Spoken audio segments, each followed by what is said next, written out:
कुछ टाइम पहले सात्विक मूवमेंट ने एक वीडियो रिलीज़ किया था जिसमें उन्होंने 7 प्रोडक्ट्स बताए थे और thumbnail was like these 7 products are destroying you. 7 products जो साइलेंटली आपको पॉइजन कर रहे हैं। तो मैंने एक प्रोडक्ट को लिया है और उसको समझाने की कोशिश की है साइंस के द्वारा कि कैसे कोई भी चीज़ कंटेक्स्ट पे बेस्ड हो सकती है। तो जो भी आप सोशल मीडिया पे देखते हो या सुनते हो, काइंडली उसे अवेयरनेस के साथ कंज्यूम करें। इसकी नेल पॉलिश में पाए जाते हैं टॉक्सिक केमिकल्स जैसे टोल्यूइन, फॉर्मेल्डिहाइड, डाइब्यूटाइल। सबसे पहले एक इंटरेस्टिंग बात समझते हैं कि ये जो बात कर रही हैं टोल्यूइन और फॉर्मेल्डिहाइड की, तो फॉर्मेल्डिहाइड कोई एलियन केमिकल नहीं होता। ये बॉडी खुद भी स्मॉल अमाउंट्स में नेचुरली प्रोड्यूस करती है। ये फ्रूट्स में भी मिलता है जैसे एप्पल और पियर में।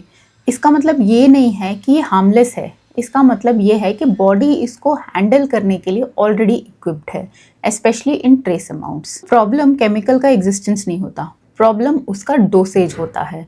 टोल्यूइन और फॉर्मेल्डिहाइड हाई डोज पे हार्मफुल हैं, इसमें कोई डाउट नहीं है। फॉर एग्जाम्पल, जो रिस्क फैक्ट्री वर्कर को होता है वो सेम रिस्क एक नॉर्मल कंज्यूमर को नहीं होता।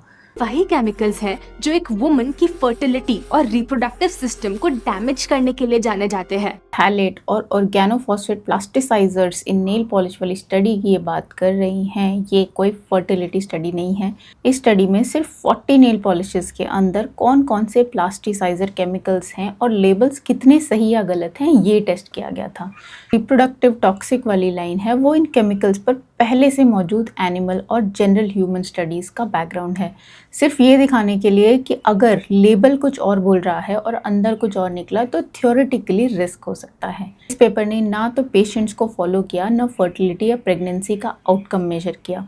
इसलिए ये पेपर ये प्रूव नहीं करता कि नेल पेंट लगाने से फर्टिलिटी का इशू आ सकता है। कुछ स्टडीज़ ये दिखाती हैं कि जिन विमेन में थैलेट लेवल्स ज़्यादा होते हैं, और थैलेट्स सिर्फ नेल पेंट में नहीं होता, और जो ज़्यादा पर्सनल केयर प्रोडक्ट्स यूज़ करती हैं जिसमें नेल पॉलिश भी आती है, उनमें infertility, IVF outcomes, recurrent pregnancy loss जैसे इश्यूज़ का रिस्क कुछ केसेस में ज़्यादा मिला है। लेकिन वहाँ भी एक्सपोजर सिर्फ नेल पॉलिश से नहीं है, बल्कि plastic, food packaging, environment, perfume, skin care, makeup सब मिला के आ रहा है। नेल पॉलिश को अकेला डायरेक्ट कॉज के तौर पर प्रूव नहीं किया गया है। तो इसका मतलब ये है कि ओकेजनली नेल पेंट लगाने से इनफर्टिलिटी का रिस्क अभी तक साइंस ने क्लियर तौर पे प्रूव नहीं किया है।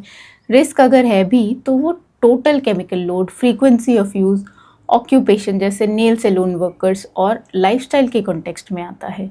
इसलिए सीधा ये कहना कि नेल पॉलिश के केमिकल्स से फर्टिलिटी या रिप्रोडक्टिव इश्यूज हो सकते हैं बिना कॉन्टेक्स्ट के, ये ओवर सिंप्लीफिकेशन है।